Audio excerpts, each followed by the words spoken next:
हो, जोड़ की ऑर्थराइटिस हो, गिरे हो, चोट लगे हो, नहा रहे हो, बाल्टी जोर से उठा ली हो, कुछ आपको नल लग गया हो, कोई चीज़ लग गई हो, कोई भारी सामान उठा लिया हो, तो फिर मस्कुलोस्केलेटल पेन की तीसरी डिफरेंशियल डायग्नोसिस बनाओगे।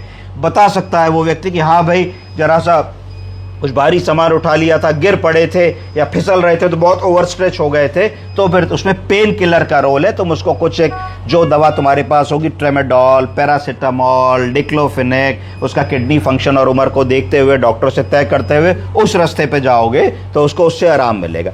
चौथी चीज और क्या हो सकती है? चौथी चीज हो सकती है सिर्फ उस मरीज को एंजाइटी हो रही हो और उसको कोई भी बीमारी ना हो। बहुत सारे लोगों में इनसिक्योरिटी, एंजाइटी होती है, अरे कहीं हार्ट अटैक तो नहीं हो रहा, अरे कहीं कोई बात तो नहीं हो रही, तो वो बहुत बार रात में इमरजेंसी में लाए जाते हैं। तो अगर ये तीनों चीजें निगेटिव आती हैं, तुम संतुष्ट होते हो कि तुम्हारे मरीज का बीपी भी ठीक है, पल्स भी ठीक है, कोई कार्डियक एरिथमिया भी नहीं हो रहा, शुगर भी ठीक है, कोई बड़ी बीमारी भी नहीं है, बातचीत कर रहा है, सांस ठीक से ले रहा है, बहुत तुम कर सकते हो कि बीजी भी करके तुमने एसिडोसिस एल्कलोसिस रूल आउट कर ली, तो फिर उनको रीएश्योर करोगे बाबूजी सब ठीक है, आपकी सारी जांचें ठीक आई हैं। इसके बाद भी अगर उनको लगता है कि उनके लक्षण अभी परसिस्ट कर रहे हैं, तो फिर अपने डॉक्टर से पूछ करके एक क्लोनाज़ेपैम की गोली, कोई एंग्जियोलिटिक टाइप की दवा, एटिजोलैम की गोली छोटी सी डोज में अगर दोगे तो मरीज को अगर एंग्जाइटी का लक्षण हो रहा होगा तो वो खत्म हो जाएगा। तो इस तरीके से रात बेरात अगर आपके पास कोई चेस्ट पेन करके आता है, आप अप्रोच करते हैं, तो मुझे लगता है कि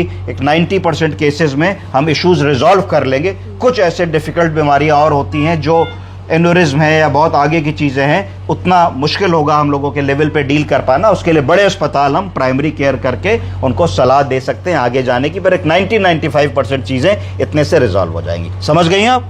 यस। ओके।